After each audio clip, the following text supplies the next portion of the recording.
Hello and a very warm welcome. I am Ruchi Sharma. Virtual digital assets or VDA markets were trading mixed after FTX founder Sam Bankman-Fried returned to jail ahead of the trial. Bitcoin hovered around $29,500 crucial mark. Vishakha Thakur joins us to tell us how the global cryptocurrency market is performing today. Brazilian lawmakers are moving forward with legislation that would raise taxes on cryptocurrencies held overseas. According to local reports, a congressional committee has approved amendments to a bill that recognizes cryptocurrencies as financial assets for tax purposes in foreign investments. In addition, the draft bill taxes gains from fluctuations in crypto asset prices against Brazil's fiat currency as well as foreign exchange rate fluctuations.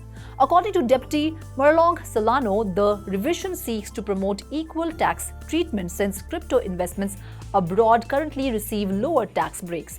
Overseas earnings up to 6,000 Brazilian reais, equivalent to $1,200, will be exempt from taxation under the new rules. Earnings between 6,000 and 50,000 reais, equivalent to $10,000, are subject to a 15% tax rate.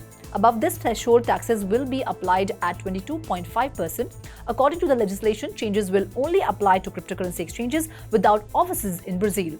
The new rules could make local exchanges a less costly option for some investors, particularly those with gains above the top tax bracket, legal experts said.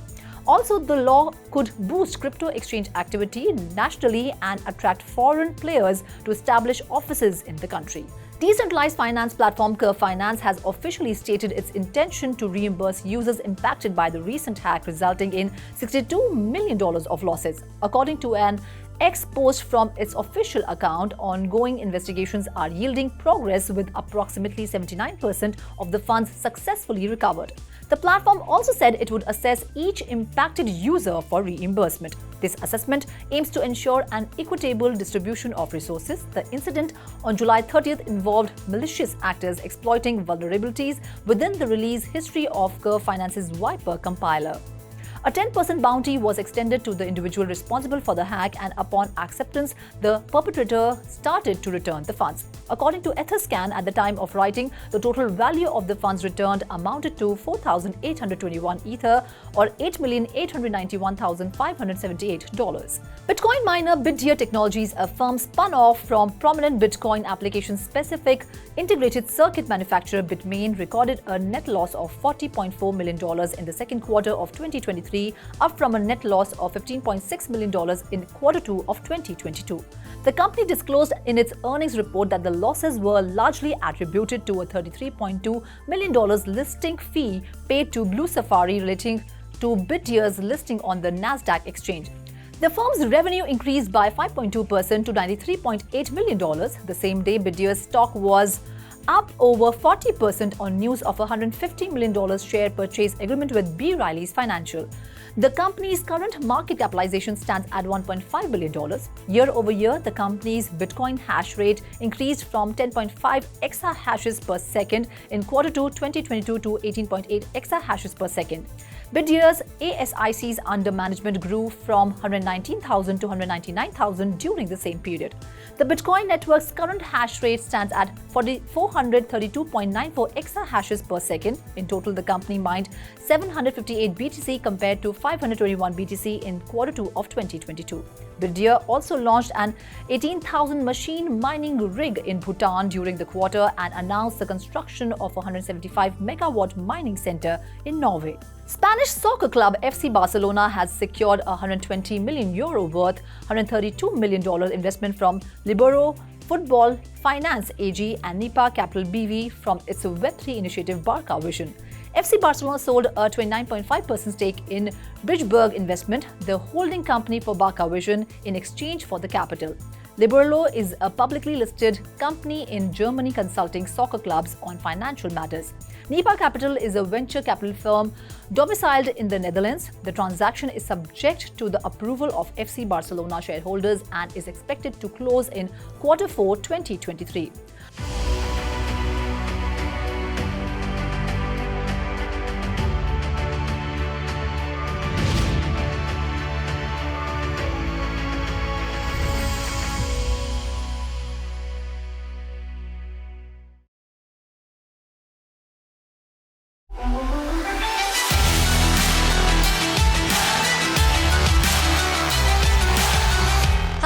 very warm welcome. I am Ruchi Sharma. Today we are present here at Money Expo, India's largest financial conference and expo. And I have with me a very special guest, Mr. Kuldeep Mahindrakar, Senior BDM B2 Broker. Welcome to 3.0 TV, Kuldeep. Thank you very much for having me into your show. I'm really delighted. Kuldeep, if we look at Bitcoins, Bitcoin has rallied almost 80% since the start of this year, January 2023. What do you think are the factors that triggered it, and will Bitcoin sustain it? What is the overall current market situation?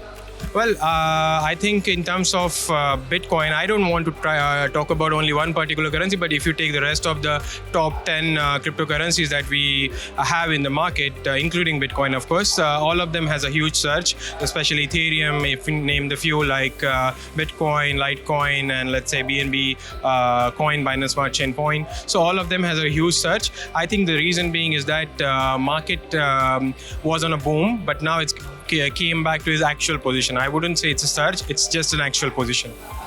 So if we look at this recent trend regarding BTC ETF filing, we saw a lot of companies filing for BTC ETF like, BlackRock, Invesco, WisdomTree. Out of all these companies, who do you think has the strongest position or, brightest chances to get an approval of BTC ETF? And if they do, what will be the impact on the overall market? Well, it's a good question. We actually, as a B2 broker company, we have some ETFs, exchange-traded funds, into our liquidity ecosystem. So the new one, which is there, we are still studying it, we're still evaluating it. As soon as we see the potential there, we will be adding them into our liquidity pool. And I think I'll be answering your question to the next year in Money Expo 2024. That's great. So what are the emerging trends in blockchain technology and applications, and how blockchain technology is changing the dynamics of the industry? It's again a very good question. I would say blockchain is just not for the crypto. I even said it into my panel discussion today. There are different industries like healthcare, education, all of them, they can utilize the blockchain. It has a huge potential for new innovations. So when you talk about crypto, yes, of course, it's going to be changing the whole infrastructure of the financial system. But yeah, in the other industry also, you will see a lot of technology coming up and using blockchain technology. So talking about WorldCoin, privacy regulators have raised their concerns regarding WorldCoin's orb technology, which uses iris scan, and they are looking at it as a probable, it may be a threat to identity theft. So there are countries like France, Germany, and Kenya who are, against it, and Kenya has actually shut down the service indefinitely. Do you see it as a threat? What are your views on the WorldCoin and the orb technology? I wouldn't comment on a particular coin, but I have overheard the news about this coin. To be honest, for my opinion on this topic is that many, let's say, jurisdictions are coming up with a framework to regulate crypto, and very soon all this coin which has no particular backing of real asset will be disappearing, and many government will be banning all these coins very soon. So if any technology uses iris scan for their coins, do you think that technology is okay or not? Yeah, any AML check, any KYC check, being one of the one which you mentioned, iris scan. Yeah, it's always better to have the AML. Like we use chain analysis and Crystal for checking all our KYT transactions, because many transactions coming from the dark net. So we want to, we don't want to entertain such transaction, and we just completely outscore them and block them in the very beginning. Right. So talking about AI, because there's a lot of buzz around AI, what is the role of AI, and do you see AI as a very transformative, emerging technology or a disruptive technology? Yes, in a way, it will help humankind in a coming future, but I wouldn't say that it will replace the whole human impact, because I think it will just be a helpful tool, like in terms of trading or in terms of many other industry, but it won't replace the complete evaluation of human in the industry. So some say decentralized finance, great technology, bad finance. Your take on that? If yes, if you agree with this, yes. Why? If not, then why? Well, I agree and disagree at the same time because there's always a way, let's say how you use it. Like decentralization is always good, but there are disadvantages as well. So I would say it's a very particular topic, and it needs a lot of time for discussion, going through each and every point. There are advantages, there are disadvantages. So we have to consider both the points here. I wouldn't say it's a bad finance. The approach should be right. So India is hosting the presidency for G20. What are your expectations from this meet? What kind of regulations do you think should be implemented or should be brought in?